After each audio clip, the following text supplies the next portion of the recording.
Hola, ¿qué tal, amigas, amigos televidentes en Extra Plus? Un gusto saludarles, darles la bienvenida a esta edición de Adelante Nicaragua, edición de los lunes con las que arrancamos esta semana de informaciones en Extra Plus con los doctores Cairo Amador Arrieta y Humberto Áviles Bermúdez. Gracias a los dos por estar con nosotros hoy. En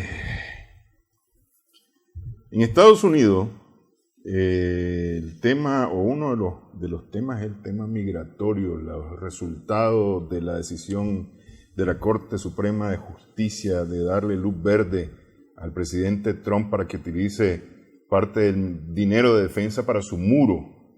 Esa es una de las grandes noticias para el presidente Trump, resultante de la semana pasada. Pero más que referirnos a esto, hay un dato que trae Cairo que tiene que ver justamente con migración y el levantamiento de datos de población con las encuestas cada 10 años. Cada 10 años.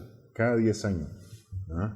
Y hay justamente una resolución de la Corte Suprema de Justicia, de esas cosas que casi nunca se dicen y publican, que tiene que ver con migración y la encuesta. Pues mira, estamos hablando del censo, ¿verdad? El censo, sí. Y en Estados Unidos tiene un carácter constitucional. Hasta antes de 1976 podías hasta caer preso si no dabas la información que te requería en el censo. Ahora no corres ese riesgo, pero las multas son de $5,000. Sigue siendo obligatorio dar información para y el tiene censo. además una base constitucional, incluso el artículo 1 de la Constitución norteamericana, que básicamente en su parte pertinente dice: el censo se hará efectivo a los 3 años de que termine la primera reunión del Congreso de los Estados Unidos, que fue en 1787. Entonces el primer censo fue en 1790. Sí. Y luego 10 años posteriores. Este va a ser el 24º censo que se hace en Estados Unidos. O sea, cada 10 años. Cada 10 años. Constitucionalmente estatuido que se haga un censo. Exacto. Pero que tiene, comentábamos fuera de cámara, profunda vocación epistemológica de carácter etnográfico. Sí, anda buscando el origen de las razas. Que es totalmente compatible y es totalmente coherente con la intención y la visión que tiene Trump acerca de los inmigrantes, ¿verdad? Pero bueno, veamos un repaso de todo esto, ¿verdad? Porque además, a través de la lectura de los censos y demás, te puedes comprender, entre otras cosas, por qué el Colegio Federal. ¿Cuál fue? Sí, el sistema electoral norteamericano. El sistema electoral norteamericano en general. Bueno, y dice, en el 1790, la población de Estados Unidos era 1.902.078 personas, de las cuales en ese momento 676.998 eran esclavos. O sea, el 35.6% de la población. Pero estamos hablando de los 3 estados fundados. De 13 estados. Y estamos hablando de la Constitución. Sí. Estamos hablando de que todos somos iguales, además. De la Declaración de Virginia. ¿Verdad? Ahora, el todos somos iguales está en ese contexto. Sí. ¿Verdad? Y la campana de... Y Orwell también, ahí de sombra. Ese Pero todo eso ya como pastor de la granja. ese todos somos iguales De la granja. incluía los esclavos. O no eran iguales los ¿Qué esclavos. creemos? No sé, puedes decir, si habláramos con Trump diría que no tienen estatus de gente. Ahora, y fíjate qué interesante, porque todo lo que se deriva de toda esa vaina, el aparato de producción y de exportación en ese momento de Estados Unidos era la agricultura. Y fundamentalmente, para efectos de exportación, la del sur. ¿Ah? Que con Inglaterra, la parte de los textiles, independientemente de que ya no era colonia, seguía siendo su principal socio comercial y lo fue por mucho tiempo. Y los granos básicos, por así Y los granos básicos, ¿verdad? No fue hasta 1840 en donde el norte comienza ya una tendencia mayoritaria, no solamente en términos de población, sino en términos de generación de divisas. Para 1860 hay 31.443.000 personas en Estados Unidos, de los cuales hay 3.953.580 esclavos. Es decir, 70 años después del primer censo, aumentan 30 millones. De un millón, de casi de 1,5 millones, vamos a 30 millones más. De población. Sí. ¿Verdad? Y de población negra de 600.000 a 3.953.000, a 4 millones, por ejemplo. Pero eso quiere decir que también en el marco de la esclavitud que estamos contemplando, fueron, si se me permite la odiosísima expresión, importados. Por supuesto. Importadas grandes cantidades de esclavos desde el África, aparte de la explosión demográfica o la capacidad reproductora de los negros, pues. Aunque estadísticamente significa una reducción del 30 y pico por ciento al al 10%. Es que acordate que hay otra cosa adicional en lo que está diciendo Humberto, porque eso es cierto, traía cantidad el tráfico de personas, pero en el tráfico de personas se moría cantidad de gente. Sí. La mortalidad era altísima. Sí. Las grandes fortunas que se hicieron con el alrededor tráfico de de eso, esclavos, sobre todo en el sur de los Estados Unidos. Uno, se morían muchísima gente en el transporte, y dos, por efectos del trabajo, etcétera, etcétera, la mortalidad en general de los esclavos en Estados Unidos era relativamente baja. Pero también en general, ya hablando de los resultados del censo, de 1 millón 70 años más tarde, 31 millones, o de 2 millones, pasás a 31 millones, o eran conejos, o se llenaron de migrantes. Por supuesto. Por eso te digo. Los alemanes, los italianos. Yo encuentro la explicación más que en una explosión demográfica fuera de todo parámetro normal, en una explosión migratoria. Claro, sí. Claro. Forzada, pero migratoria, al fin y al cabo. Totalmente. Y dicho sea de paso, yo, sin ver mucho las estadísticas, tenía la impresión de que la influencia de la inmigración china, por ejemplo, era fuerte. Y no era fuerte. Antes de los 1850 escasamente habían como 5.000 chinos censados, ¿verdad? Pero 15 años después habían más de 200.000, ¿verdad? Y de hecho, ese canal seco, que es el ferrocarril que une el este con el oeste, básicamente fue hecho con mano de obra china y negra. No, claro. O al revés, negra y china. Y en el sur la impronta de la migración francesa, que eso lo podés apreciar a simple vista yendo a New Orleans. Hoy día. A Nouvelle Orleans. Totalmente. Yeah. Es más, en ese tiempo, dicho sea de paso, antes de los 1790, los franceses tenían desde la parte de New Orleans hasta la parte de Canadá una franja que era totalmente francófona. No era jugando. Pero bueno, siguiendo a tiempo presente, vamos a seguir hablando un poquito más. En 1870, de nuevo los chinos ya son importantes. Por esa época, un poco después, hubo un problema con los chinos que son expulsados de Estados Unidos. Dicho sea de paso, todos estos chinos que vinieron a México, a Yucatán, al famoso barrio chino de Cuba, ¿verdad? Es parte de ese éxodo, ¿verdad? Y la cantidad de chinos y demás que quedaron en México. A la gente del Oriente Medio la catalogaban como chinos, como asiáticos, hasta 1915. Y lo que eso de alguna manera les impedía a los de origen del Medio Oriente adoptar la residencia, porque estaba prohibido por ser asiático, ¿no? Entonces ahí pasaron varias decenas de años. Y llegamos incluso a los 1960, donde comenzás a integrarlas, donde comienza las políticas sociales, sobre todo de Kennedy y de Johnson. Hay un efecto de integración y hay un cambio en la política, y hay un cambio incluso en varias preguntas del censo. Hablando del momento de la lucha de los derechos civiles. De los derechos civiles y demás, ¿verdad? Está hablando de Martin Luther King. Está hablando de Martin Luther King, de Malcolm X, Angela Davis. De los Black Panthers, etcétera. Pero bueno, entonces llegamos a estas alturas del proceso y Trump quiere introducir de forma invisibilizar una preguntita por ahí que diga, bueno, ¿y usted es residente? ¿Usted está legal o no está legal? ¿Verdad? Y eso dice, bueno, eso lo que va a hacer es que como de 12 millones de latinos no van a responder, y otra cantidad de chinos tampoco, y otra cantidad de árabes tampoco, y otra cantidad de africanos tampoco, porque pues pueden comprometerse. En un primer momento, Migración dice, la información que tenemos no hay que preocuparse por eso porque es de estricta confidencialidad. Bueno, pero resulta que en los 1940, cuando comenzó, 41, 42 específicamente, cuando comenzó ya en serio el conflicto con Japón en la Segunda Guerra Mundial. Cuando se declara la guerra a Japón.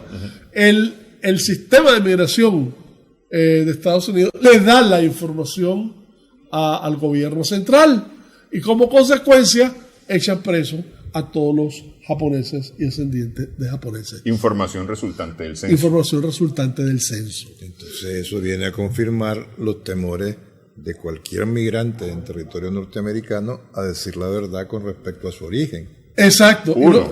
Y dos, a mentir, ser descubierto en una mentira y meterse una multa de $5,000. Además, por eso, pero además, si estás en un estatus ilegal, ¿cómo te van a pedir que compras con una legalidad? Claro. Que no te cobija.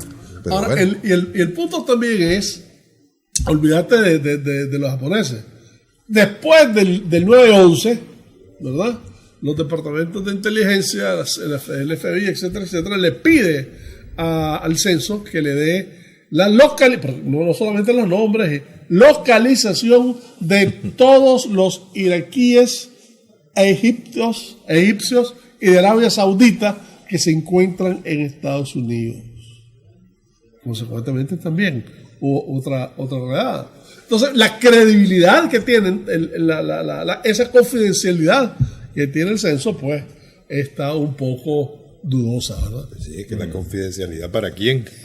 Exacto. Solo para el gobierno. Ahora, el censo es un instrumento que viene siendo usado desde tiempo de Babilonia, ¿verdad? Para efectos de no solamente las personas en ese momento, para efectos específicamente de ver qué es lo que podían recibir en impuestos, ¿verdad? Sí. Se hizo en Tunisia, era Cartago, se hizo en Egipto, el Imperio, etcétera.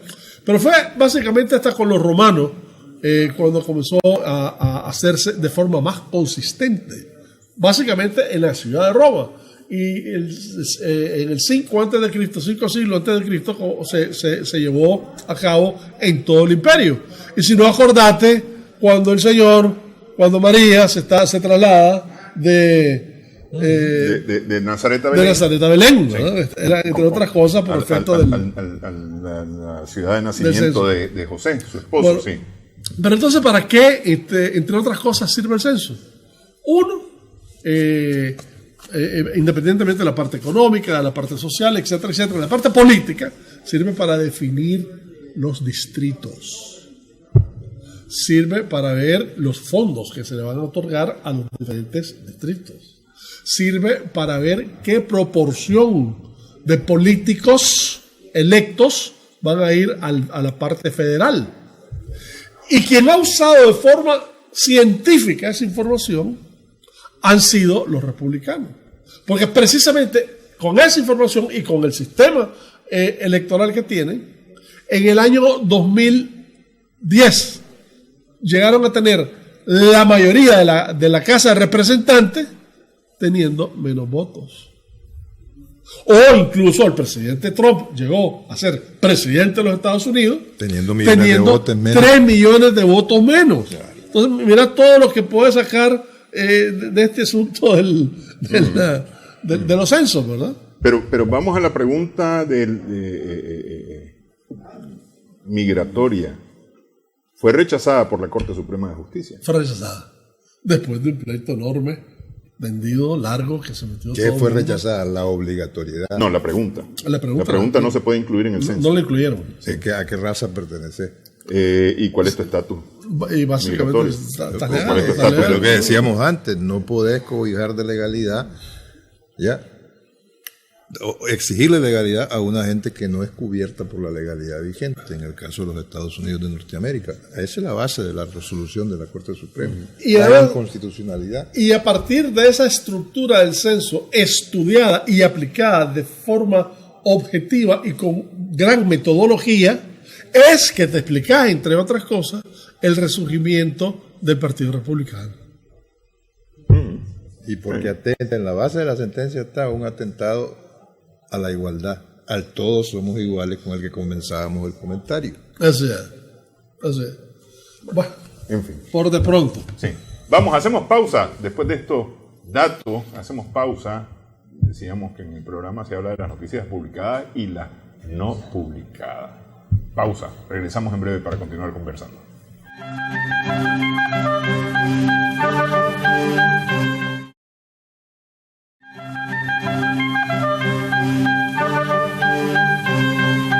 Seguimos en Adelante Nicaragua en Extra Plus. En Inglaterra, esta semana recién pasada, estrenó primer ministro, fue electo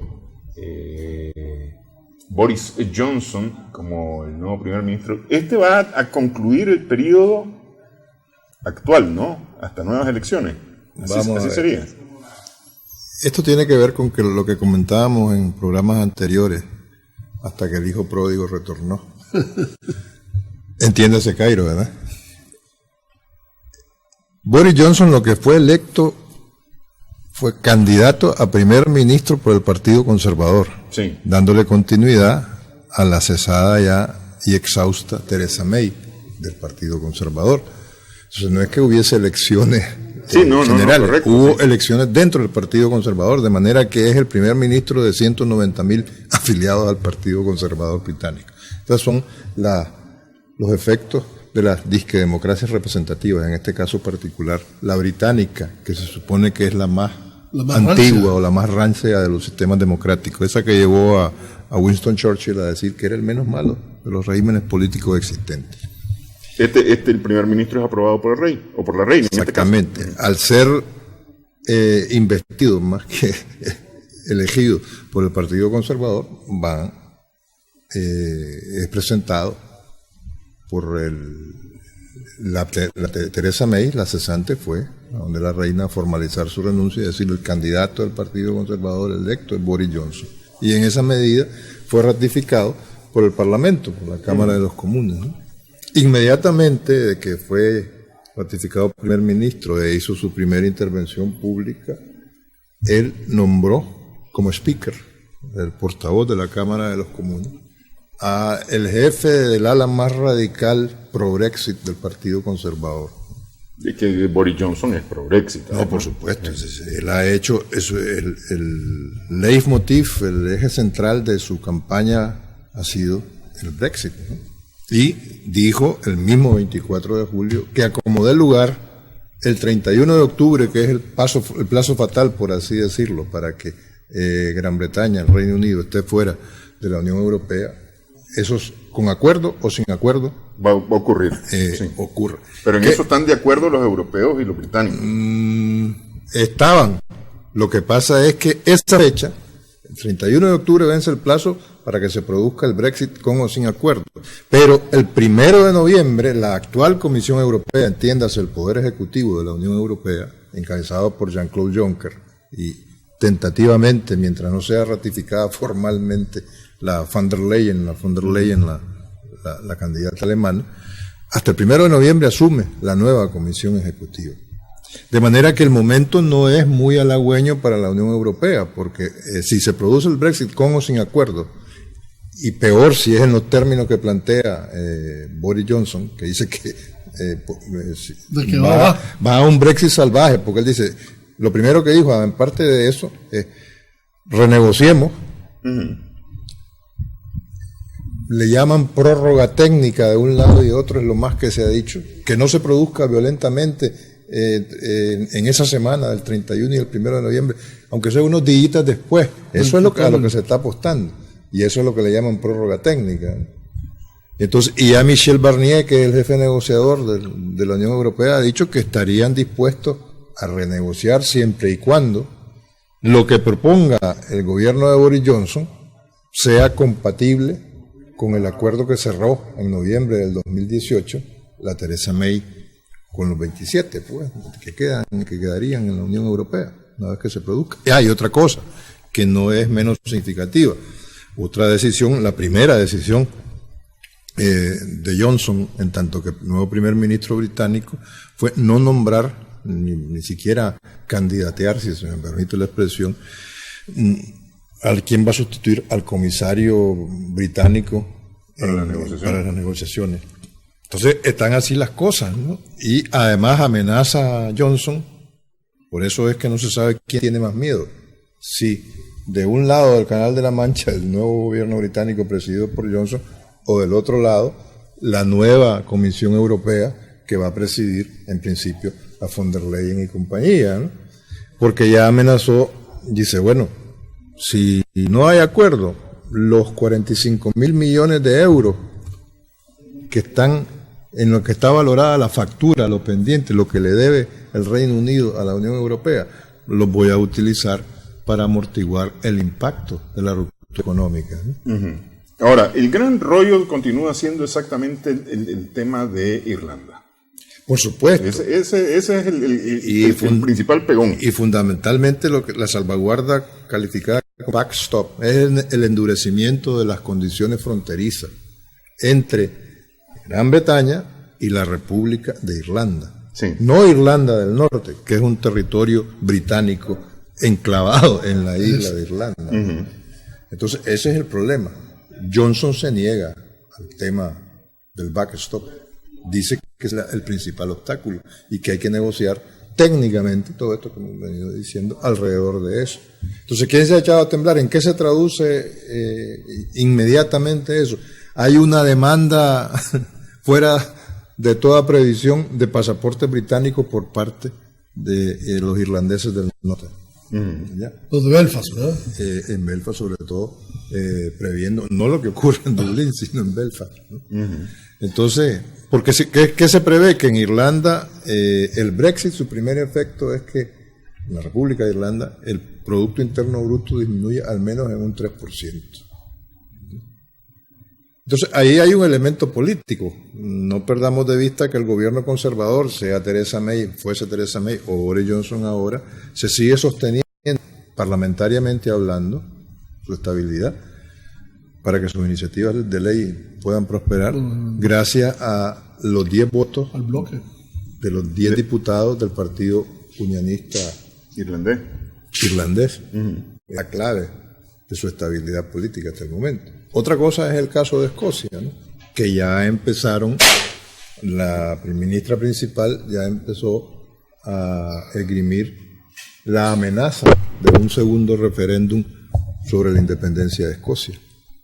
Que es un tema temido ancestralmente por Gran Bretaña, ¿sí? Pero es una espada de Damocles, eso se está hablando ya desde hace 15 días después del primer referéndum que hubo, ¿no? Sí. Ahora, con Estados Unidos, el que brinca en un pie es Donald Trump con que Boris Johnson sea el primer ministro. Es su principal imitador en la escena internacional, ¿no? Pero es terrible, ¿no? Johnson dice que él es el Trump europeo. Sí. Bolsonaro dice que él es el Trump latinoamericano. Sí. Entonces, nos estamos llenando de monstruos. Se está trompeando. Si el único que medio le hizo sombra a lo interno de Gran Bretaña, del Reino Unido, a Johnson, es ese fenómeno inexplicable de Farage, del partido del Brexit, que sacó más eurodiputados, quiero decir, en las últimas elecciones europeas. Uh-huh. Y saca más eurodiputados cuando Gran Bretaña se va del Brexit. ¿No? Sí. Pero digo, y Duterte es el Trump del Asia. De las Filipinas. Sí. Uh-huh. O sea, y está la gran incógnita del que está asistiendo a su hora. Pues. Veíamos en los medios principales europeos hoy la hora de Zelensky. ¿Qué va a hacer el cómico Volodymyr Zelensky en Ucrania? Uh-huh. ya consiguió, o sea, arrasó presidencialmente, no las tenía todas consigo desde el punto de vista parlamentario en la Rada ucraniana, que es como se denomina el parlamento ahí, ya arrasó, pero ahora ¿qué va a hacer? Va a poder impulsar las reformas, una frontal lucha contra la corrupción, resolver, al fin conseguir que los acuerdos de Minsk II se empiecen a cumplirse. Hay signos, pues se retiraron 1 kilómetro de la línea de fuego los independentistas ucranianos y los prorrusos, se están ahí en el Donbass. ¿Ya? Y a propósito del Donbass y de la línea de fuego, no hay que olvidar que ahí en ese conflicto separatista del este ucraniano han muerto 13.000 personas. Sí. En los últimos años, ¿no? Y a propósito de la situación en Ucrania, la Yulia Timoshenko, que estuvo incluso en prisión, y que además ha perdido 2 veces consecutivas, y además fue la causa de fricción con Yanukovych. Sí, es que eso fue lo que provocó el Maidán. Eso fue lo que provocó el Maidán, precisamente. Está dándole el apoyo al actual presidente ahorita. La Timoshenko en contra de Poroshenko, que fue el derrotado, el gran derrotado político en Ucrania por Zelensky fue Poroshenko, ¿no? Sí. Entonces, ¿quién tiene aquí, al menos, si no la última, el prolegómeno, el prólogo para cualquier última palabra en materia de pacificación, que es el gran sueño de Zelensky, pues, o su gran reto? Pues Vladimir Putin, que por lo menos ya le contestó el teléfono a Zelensky, ¿no? Sí, yo voy a resolver el problema del enfrentamiento con Rusia, pero ni siquiera se dirigía en la palabra, pues. Sí, de hecho, ese paso últimamente no habla de Crimea del todo. No, además, es que recordemos que Poroshenko optó por presumir de que se iba a enfrentar militarmente a Rusia, lo cual era un disparate. Zelensky, pues lógicamente ya abandonó ese discurso de un revanchismo militar y ha llegado a proponer intercambio de prisioneros entre los militares ucranianos y los separatistas prorrusos. Pues entonces están las cosas así en lo que el servidor del pueblo, que es como se llamaba su programa de televisión, que lo hizo famoso, ¿verdad? Y así se llama el partido, el servidor del pueblo, el partido de Zelensky, pueda prosperar. Hay otros nubarrones, por ejemplo, le reclaman que él delimite cuál es su nivel de cercanía, entiéndase amistad, con un oligarca muy cuestionado ucraniano, ¿no? Igor Kolomoisky, que es el gran potentado mediático de Ucrania. Que no vive en Ucrania. No vive en Ucrania, ¿no? Vamos a ver. Pero hay otro elemento interesante que quizás ayude a ver las limitaciones que tiene todo esto. Y es que la OTAN, la NATO, la OTAN, como tal, no tiene el mostrado interés que tuvo antes alrededor de Ucrania. Claro, es que así. En principio, el mundo occidental, llámese la Unión Europea, la OTAN y el Fondo Monetario Internacional, apoyan a Zelensky, pero no hay ninguna incondicionalidad en ese apoyo. Entonces está por verse. Incluso había en el anterior parlamento, producto del Maidán precisamente, como 20 diputados jóvenes. Como no hicieron nada mientras estuvieron en el parlamento, el pueblo ucraniano se deshizo de ellos. Ese es un llamado de atención para Zelensky. Te hemos renovado en las elecciones parlamentarias la confianza, tenés la mayoría absoluta, pero mira a ver qué haces con ella. Te estamos apoyando. Para hacer algo. Pero una vez más, este apoyo no es incondicional. Mira qué haces con el poder que te estamos dando. En definitiva, esa es la situación, pues, en dos platos de Zelensky hoy por hoy, ¿no?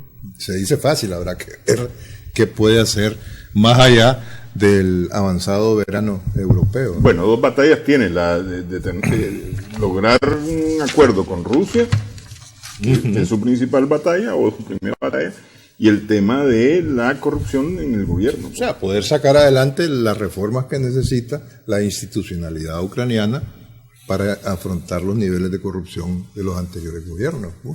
Ahora, no le he dado seguimiento a aquel ofrecimiento que un tiempo tuvo Poroshenko, precisamente, de los 15 billones de dólares que le iba a dar Rusia. Porque estaba frente a era como una apuesta entre Rusia y la OTAN, precisamente, ¿verdad?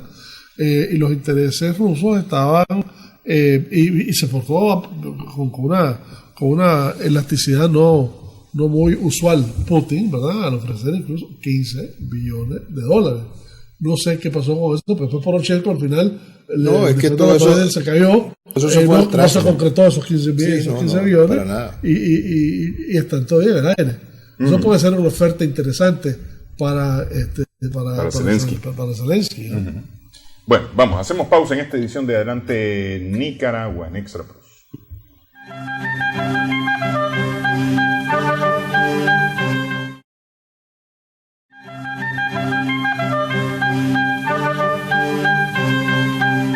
Seguimos en Adelante Nicaragua en Extra Plus. Antes de meternos a hablar del viejo continente, hablamos de Asia, hacia donde están, y de la Asia más cercana, hacia donde están dirigidas muchas miradas, especialmente hacia el estrecho de Hormuz e Irán.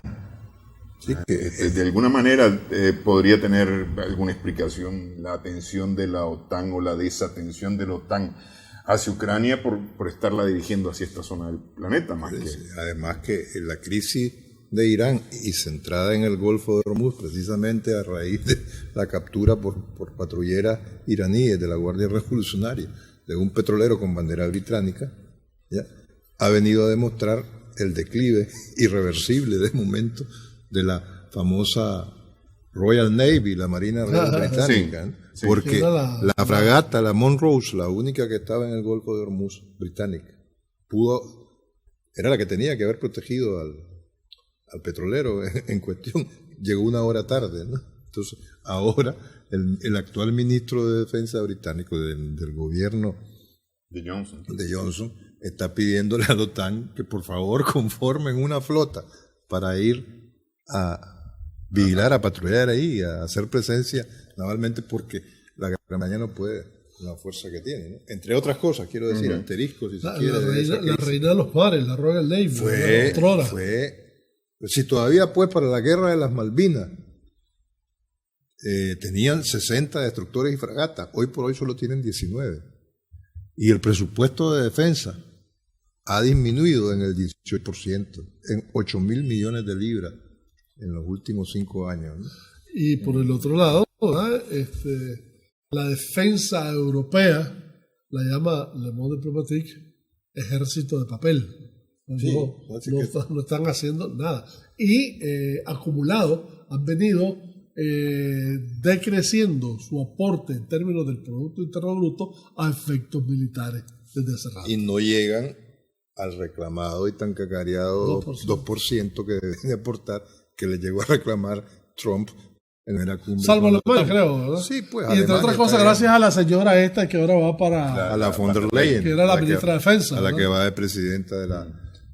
Y la nueva ministra de Defensa es la sucesora en el partido de la Merkel, la Anne Kramp-Karrenbauer, que ya tomó posesión, precisamente. Sí. Pero si el símbolo de ese ejército de papel al que aludíamos antes es el Flying Board que exhibió Macron en el pasado 14 de julio, pues vamos mal, porque intentó atravesar el Canal de la Mancha, el inventor del Flying Board, y naufragó. Tuvo que caer. Parece su relieve de la Mancha, ¿no? Con la iniciativa. Sí, no. Él quiso demostrar que podía atravesar el Canal de la Mancha en la tabla voladora esa. Pero entonces vos decías, quizás la OTAN está debilitada porque está desatendiendo a Ucrania por lo que está pasando en Hormuz. Yo no digo debilitada. Yo lo que digo es que, es decir, la atención de la OTAN está más bien girada hacia el Medio Oriente. Pero lo que pasa es que parte de una crisis interna propia. Ajá, ¿y qué pasa? No, de la OTAN y de la propia Unión Europea. Claro, pero y además, ¿qué pasa con el desafío turco? Con los S-400. Porque siendo Turquía la cabeza de playa de la OTAN en el continente asiático, península de Anatolia, al fin y al cabo. Y ahí está, desafiándolo. Y todavía no está muy claro el F-35. No, lo dejaron fuera. Supuestamente lo dejaron fuera del proyecto F-35 a Turquía. Sí. Así me dejan fuera. Entonces ahora voy a meterme con Rusia a trabajar con la próxima generación de los misiles. Ajá. No los S-400, los S-500 o como se llamen. Sí. Bueno, en fin, que esas son las cosas de la política, al final de cuentas. Sin embargo, ¿verdad? La situación está un poco complicada porque Israel, a su vez, está a punto de nuevas elecciones. Y a Ehud Barak, que fue en un momento también primer ministro, es el que se está poniendo a bebé, a Netanyahu. Netanyahu no va a repetir. En eso está, pero del lado de los laboristas, entre otros, está Ehud Barak, ¿verdad? Que dicho sea de paso, Ehud Barak es el militar israelita con más medallas que ha habido en la historia, ¿verdad? Bueno, habría que ver el valor de las medallas israelitas, pero bueno, Bueno, no es el punto. Pero cuantitativamente, para Israel tienen valor. Cuantitativamente, sí. Pero yo creo que también es bueno, ya que estamos moviéndonos por ahí, recordar que se reunieron en Viena este fin de semana los únicos que siguen creyendo en la posibilidad de que se salve el acuerdo nuclear con Irán. Quiero que no son solo, estamos hablando de la Unión Europea, incluida la Gran Bretaña, estamos hablando de Rusia, de China, del propio Irán, ¿ya? De Francia y de Alemania. Se reunieron y dicen que todavía es posible, continuando el diálogo, conservar, después del portazo unilateral trumpiano, la posibilidad no solamente de que Irán detenga el enriquecimiento de uranio o cualquier otra medida para la fabricación de armas nucleares, ¿no? Y se mantenga entre los márgenes razonables de utilización científica y humanitaria de la energía nuclear, ¿ya? Sino que, porque por ejemplo, después de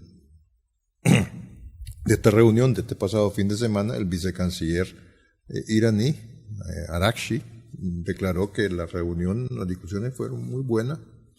Dice que a pesar de que no se resolvió todo, se puede decir que hay muchos compromisos para seguir negociando, ¿no? Y que la elevación del porcentaje de enriquecimiento de uranio por encima del 3.67% todavía no es tan significativa que no permita adecuar las reformas que se le están haciendo a un reactor nuclear ahí en Arak, no impide que esas reformas sean correctas, es decir, acordes a lo, valga la redundancia, a lo acordado en el acuerdo. De acuerdo a los valores de la Organización de Energía Nuclear. Sí, porque la dificultad está en las interpretaciones paramétricas, es decir, de los parámetros del acuerdo, ¿no? Pero al final de cuentas esa reunión es entre los que sí quieren el acuerdo, pues al final de cuentas, porque independientemente de la salida de Estados Unidos, está el grupo que sí quiere, pues, porque, es decir, aquí son todos menos Estados Unidos. Así es, y el eje central, ¿dónde radica? Y de la negociación, dice, Irán está dispuesto a renunciar al arma atómica y seguir solo con fines humanitarios y a seguir siendo examinado continuamente por el Organismo Internacional de Energía Atómica, prueba que ha estado pasando airosamente, ha estado superando airosamente, a cambio de que la Unión Europea, China, Rusia, los que mencionamos antes que se acaban de reunir, se comprometan a levantar todas las sanciones contra el comercio petrolero de Irán. Entonces, ese es el eje central. Dice, bueno, cosa que no ha pasado. Sobre todo la venta de crudo. No solamente no ha pasado, sino que con el incidente de Gibraltar, esto que tensionó lo del Golfo de Hormuz, porque les detuvieron el petrolero que llevaba crudo para Siria, ahí frente a Gibraltar. Supuestamente. Exactamente, ¿no? Y encima las principales empresas de estos países han echado marcha atrás también por presiones de Estados Unidos. Sí. Que dicho sea de paso, es el peor uso que se le puede dar al reglamento, a las leyes, a las normas de la Organización Mundial de Comercio, ¿verdad? Porque es politizar las relaciones comerciales. Entre otras cosas, que viene ocurriendo desde hace rato. Y decíamos, mientras el comité de mediación, de arbitraje no esté funcionando correctamente, va a continuar ocurriendo de alguna manera. Además, Irán dijo muy claramente cuando detuvieron el petrolero en Gibraltar, dice, la toma de ese petrolero es una abierta violación al acuerdo nuclear. Así lo Así dijo. es. Y creo que la OTAN iba a tener algo, un despliegue de barcos y... Sí, no, pues y no lo la flota que pidió el ministro de Defensa británico, ¿no? Entonces ahora mandaron un destructor, de los pocos que le quedan, el MS Duncan, pero al mismo tiempo están pidiendo que la Unión Europea, entiéndase la OTAN, y armen una flota específicamente para que actúe en el Golfo de Hormuz, ¿no? Para lo cual Irán ya declaró también de que miraba eso como un acto de injerencia, ¿no? Así es. Y no está de más referirnos o comentar el saludo que le dirigió el presidente iraní, Hassan Rouhani, al nuevo primer ministro británico, a Johnson. Dice que textualmente dice: espero que su familiaridad con la cuestión de las relaciones entre Irán e Inglaterra y su presencia una vez en Teherán, Johnson estuvo allá cuando fue secretario de Exteriores, ministro de Exteriores, sean de considerable ayuda para deshacerse de los obstáculos existentes en el crecimiento y expansión de nuestras relaciones.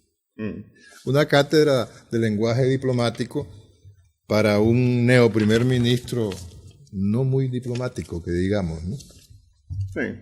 Bueno, pausa nuevamente en esta edición de Adelante Nicaragua.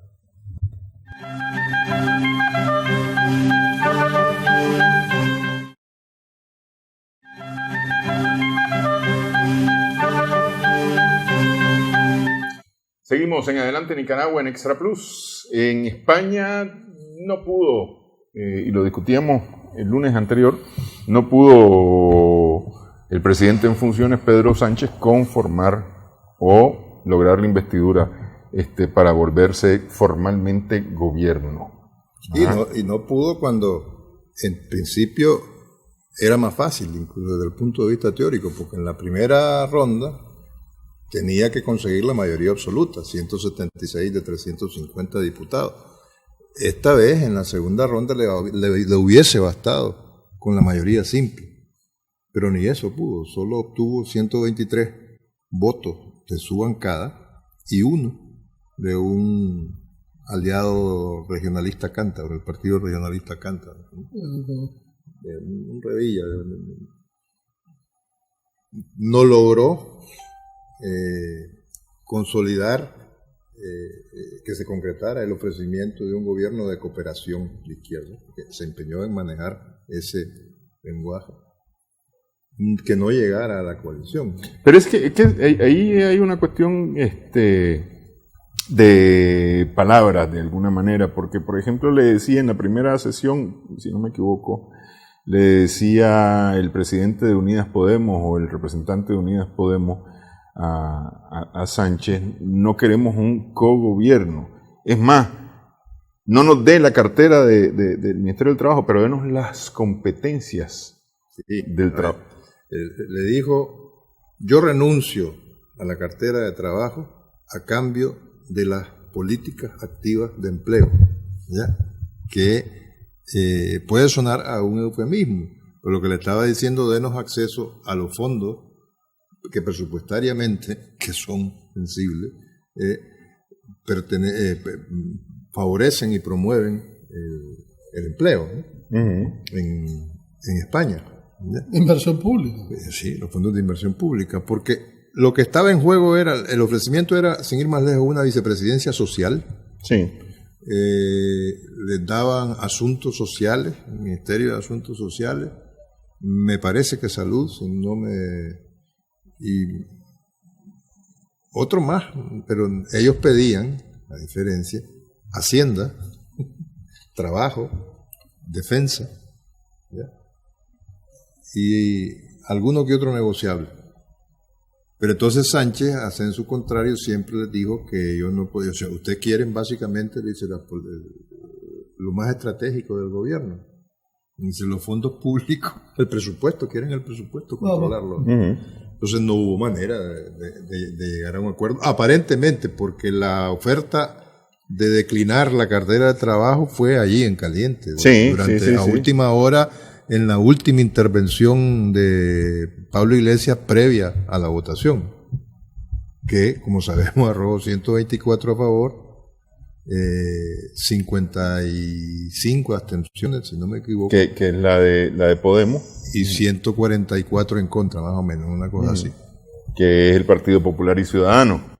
Y los partidos independentistas. Sí. No terminaron. ¿Cómo sería la cosa que el jefe de la bancada de los independentistas catalanes de Esquerra Republicana de Cataluña, Gabriel Rufián, vaya apellido, mucho sea de paso, Rufián, dijo, ya en un tono melodramático, ¿no?, que pasará a la historia, dice, tengo el corazón de izquierda, soy de izquierda, en el ADN, imagínate que disparate, llevo la derrota y hoy me siento derrotado una vez más. Nos van a echar en cara el que no fuimos capaces de sacar por primera vez en la historia reciente de España un gobierno de izquierda. ¿Quién era el que decía? Fischer, mi corazón late a la izquierda. Sí. El título de su libro. Ya, y el resto de independentistas, pues, como se suele decir, por aquellos lados y por esto también, no movieron ficha, sino que se abstuvieron. Sí. Ahora, tiene hasta agosto, este próximo mes de agosto. Exactamente, si el 25 de septiembre no han conseguido ningún acuerdo que posibilite la investidura de un nuevo gobierno, sobre la base de las coaliciones que sean o las combinaciones que se nos ocurra pensar, automáticamente se tienen que convocar a nuevas elecciones el 10 de noviembre. Es lo que mandata el artículo 99 de la Constitución. En su conjunto, entonces, lo que están viendo es un deterioro paulatino del sistema. Sí, claro. Sí, claro. Porque dijimos serían las cuartas elecciones en 3 años. Sí. Que se dice fácil. Sí. Ahora, por ahí mismo podría ir el derrotero de Puerto Rico tras la renuncia de Rosselló, que había anunciado que Wanda Vázquez, la secretaria de Justicia, era la que iba a suceder, la más posible, probable sucesora de la gobernación de Puerto Rico. Sin embargo, ella anunció que ella no va. Ella misma descartó esa posibilidad, ¿no? Casi como la cumbia colombiana. Pero ese muerto no lo cargo yo. Sí. Pero ¿qué significa a estas alturas lo acontecido en Puerto Rico? La presión de las calles que obviamente obligó a Rosselló a renunciar. Primero se había cerrado en banda y dijo, no me presento a la reelección, pero no renuncio. Sí. O sea, ¿qué es lo que fue en significa? escala su renuncia. Por eso. O sea, ese haberla vendido cara a la renuncia, ¿qué significa? ¿Qué viene ahora? Pues, pero yo, más que qué viene ahora, ¿qué es lo que significa? Entre otras cosas, yo lo veo por el lado de la relación con el gobierno americano. Claro, fundamentalmente. La ayuda irrisoria casi, y además acompañada de twitters insultativos a todo el mundo, incluyendo a la alcaldesa, ¿verdad?, que expresó una falta de interés absoluto por el destino de Puerto Rico.